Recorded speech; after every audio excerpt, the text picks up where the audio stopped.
Good day to all. This is Dr. Harish Kumar, Senior Physiotherapist, Ergonomist and Myologist. I'm so happy to introduce Dr. Ulrich Randoll, the founder, the inventor of matrix rhythm therapy.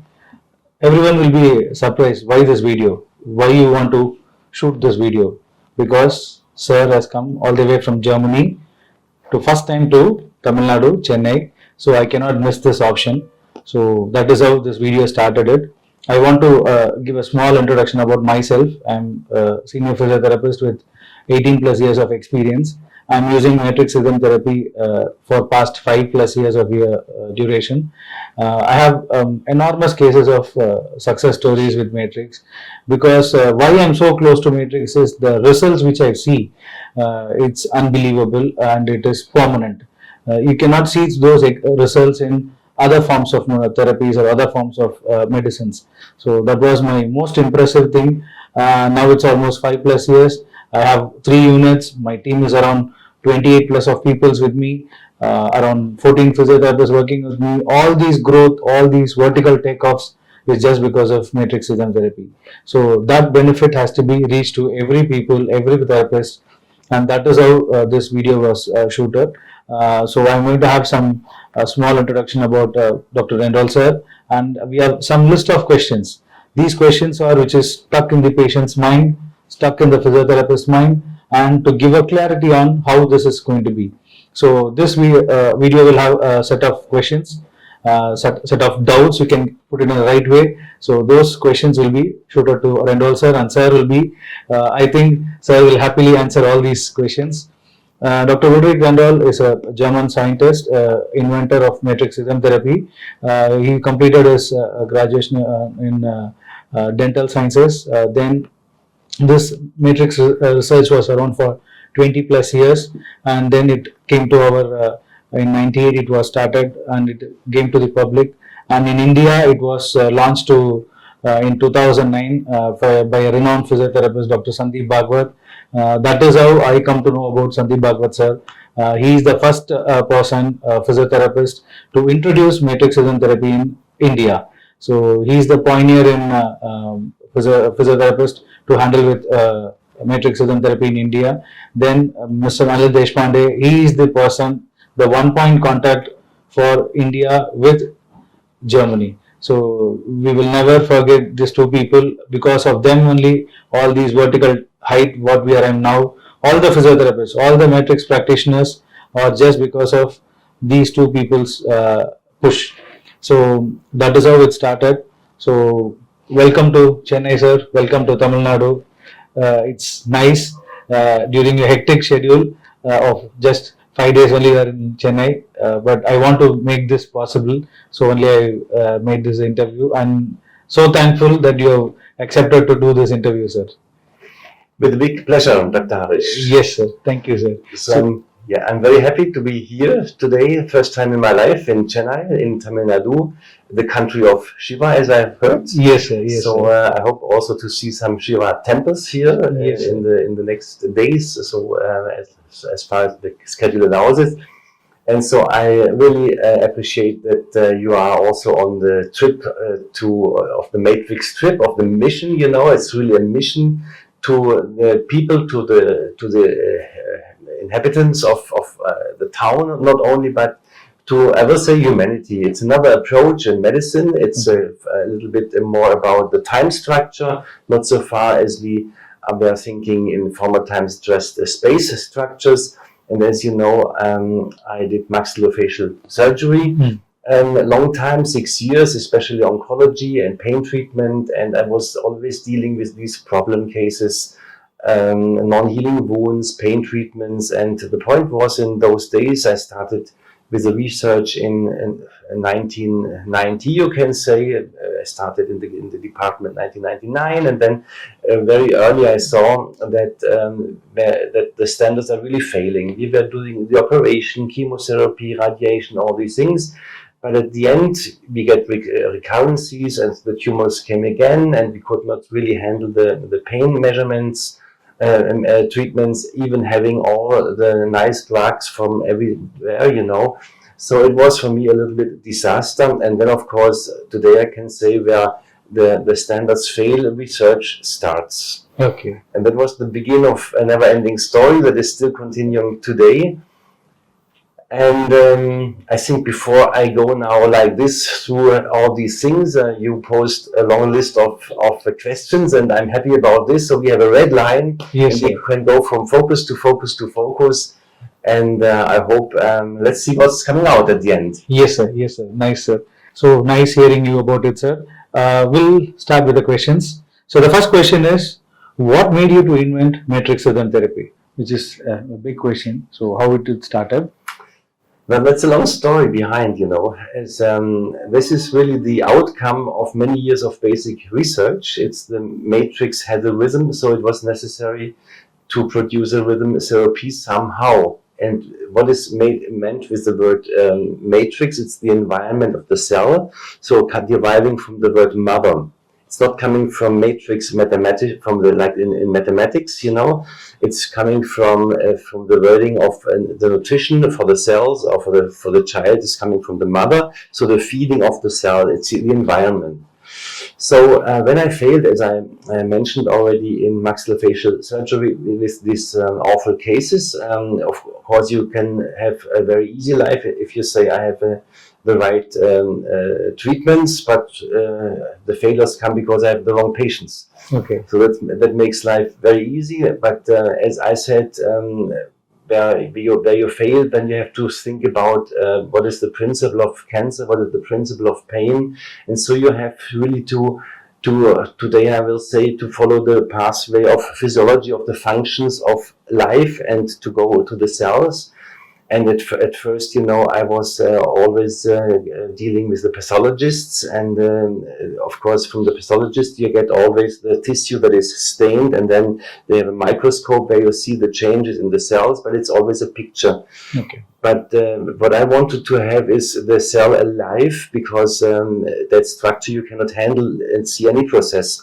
But when you see the cell like a fish in the water, you can just change the water by temperature, by potassium trace elements, whatever it is, you just change the environment and see the outcome of the fish. That means the cell. This is the metaphor for me always, Okay. And if the environment is correct, you should have correct cells. And if the environment is changing, of course, something could happen. Today, I would say it's an adaptation to the environment. And so I had the advantage very early to use a very, very good microscope. It's a microscope with where I could see the cells alive, meaning that you didn't have to stain the cells. And I could see this in a very high resolution, meaning that I could see inside the cell into the plasma in a resolution with 215 nanometers. This is a very high resolution, normally only given by electron microscopy. Okay. And so I saw in different biopsies, I took liver, I took bone, I took brain, nerve cells, and of course the squamous cells, and the only question was, how can I make from a normal cell a tumor cell? And at the end, I wanted to make from the tumor cell a normal cell. How can I just change the process? This was just the crazy idea how I started. I had the big advantage in those days that I got the hint from a friend from Brazil. There must be in Germany a microscope with a very high resolution. And so I went around, and after 2 weeks, I found this microscope from a very nice researcher in a small village, I can say. I really saw a dimension that I didn't see so far in a living state. That means it was 250 nanometers, and I could see inside the cells into the plasma and could see how all the content of the cell plasma. I didn't know in those times what it really was, mitochondria, ribosomes, and also when there were cell divisions, I could see how the chromosomes are really dividing and observe the mitosis. And so it was the beginning of a long research story. I started a research program that was funded also from the German government and from other private people like Balsen. The sweets from Balsen, they are worldwide known, maybe also in India, I don't know. and they funded my research work in those times, and so I had free time and just to pose the questions and find the right answers. And I was really amazed how the cells adapted, for example, when I changed the pH, acidosis, alkalosis, or if I changed the potassium content or sodium content.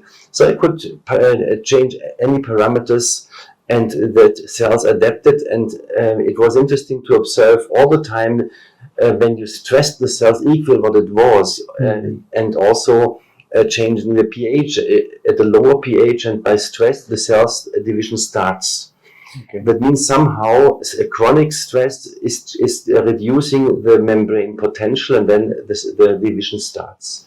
So it was clear that this could be a mechanism how cancer could just start.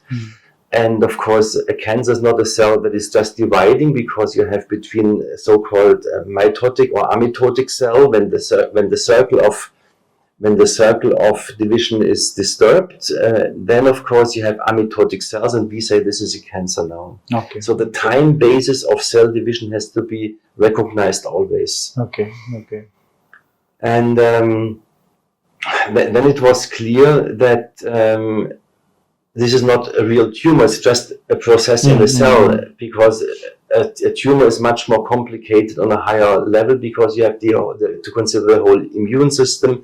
So I also studied what the immune system really is, and I observed that all the tumor patients cannot remember that they ever had fever. So the fever in the human body is also very important to stimulate unspecifically the immune system. It's a training for the immune system sometimes to have a cold, things like this. Or here in India, I always reflect the meaning of the spices. Correct. Because the spices also is activating the mucus everywhere, and this is a kind of unspecific immune system stimulation, in my opinion. So I haven't read it anywhere. So, but also the spices must have a reason, a physiological reason. We have to think about it, and it makes fun to think about this. And physiology just happens, we cannot redefine it and create something new. So this was the observation of the cells. And now, to make the long story short, I was dealing with osteoporosis, and all of these things had the same principle. So at the end I said, what is now the difference between different diseases? Okay. And it's everything a problem of cellular processes. And then the question was, does it make sense, firstly, to optimize the environment of the cell in a sense of a physiological environment? And then, of course, the cell always adapts to the physiological environment. That was a very plausible reason. But how can I reach now this point to change the environment of a cell? And interestingly, I was reading the old books from Rudolf Virchow. He is a very worldwide known pathologist, and these books were written in 1850. It's a long time ago. But even he was writing that before the cells are getting cancerous, the cellular territories are changing. That means the environment starts first, and then you get the problem in the cell. Today we would say this is epigenetic, already seen 1850 from Rudolf Virchow from Berlin. Sure. And so the environment played more and more a role in my research work, and also the rhythm, because I saw the rhythms alive, the processes of the cells. And then, of course, I asked, how can I now optimize the microcirculation in the human body? How can I reach it? And so my shift was from surgery to physiotherapy, because the physios, as you are dealing with electrical, magnetical, and all kinds of vibrational massage techniques and so on. And seeing what in these groups were done, I couldn't understand the kind of rhythms. The one took 50 hertz, the other 4,000 hertz, the next one this hertz, this hertz, this hertz. And in those times we had the discussions with electrosmog coming from the mobile phones. Correct. And that's because it was said that mobile phones can also induce the production of cancer. And it doesn't make any sense if I put some electricity on a tumor area and then the tumor is exploding. So I thought more and more according to the chaos theory. This is just coming from basic science. Also the order and the chaos in living systems. And I adapted from all these different views of science, basic science, clinical science, histology, and whatever came together. I just made a new cake out of new ingredients. Okay. But then the focus was the time space and the rhythm in the living system. In the old system, we had just the structure, anatomy, pathology, history, that structures of the biochemistry is a dead structure. And in chemistry, we have to consider that the language of the chemistry is the physics. So we come to physical therapy. But the physical therapy that was applied, I didn't understand what you are really doing. It was just, and then I was talking to the specialists and they told me, no, we didn't care about the specific frequencies. We just took it because we thought it could be right. I really went to the inventors of these treatments. So I got crazy. And then we measured that even interferential currents produce DNA breakings, And so I was shocked, That means when I put such kind of currencies to the tissue, then of course I produce at the end cancer. Horrible, So I was totally shocked. What can I do? I have the cancer patients, and I know that these classical standards fail. But new solutions I didn't have. Okay. Also, I was dealing very much with nutrition, because the nutrition has a very huge influence on all the pH problems and so on. And putting and optimizing all these different modules, I thought I have first to look that everything that I eat really comes to the cell. And so I was dealing with the microcirculation, and in those days I said, when I'm the boss of microcirculation, I'm the boss of all chronic diseases. That was just a hypothesis. But how can I reach? And then I said, the body is producing some rhythms, and these are the physiological rhythms: brain rhythm, breathing rhythm, heart rhythm, pulse coming from the heart. And here in India, you have the Vata, Pitta, Kapha. So you make your diagnosis from rhythms. But they are not accepted in the Western medicine because you do it just individually. There's somebody who says this is Vata, this is Pitta, but if I measure, I don't measure anything. So how scientific is it? And then I saw there is a science of experience, thousands of years, Ayurveda, and there's a science, 100 years, that we are doing measurements. And can you measure everything in life? No. So there are billions of parameters where we even have not developed the tools to measure it. And so it was clear for me, don't go to the parameters. Interestingly, we don't measure the meter, we are measuring the parameter. It is beside. That means every science that we are doing is a statistical science. But you are not statistics when you come as a patient. Correct. You are Harish, Yes. and so this means I have to treat you totally individual, because your nutrition, your behavior, your stress components, and so on, and everything goes down to the cells and does something there, relaxation or stress or whatever it is. So I also was thinking, what is science now? What is reality? What is truth? And so more and more I said, the truth is always in the nature of the things, and we have to follow the nature and the physiology, the processes of physiology of the nature. So we have to take the tomatoes we have got from our educations on our eyes, that they were totally closed and we're looking like this, take them away and go with open eyes directly there, and don't believe firstly what is written in this book, in this book, in this book. These are the Bibles, but maybe it's not so good just to follow always these Bibles. I would say. So you see that it is a long story. Yes. Before I could start with it really treatment, many ideas, and I visited all these congresses from basic researchers worldwide, membrane researchers, and to get hints that I could use to make the new cake for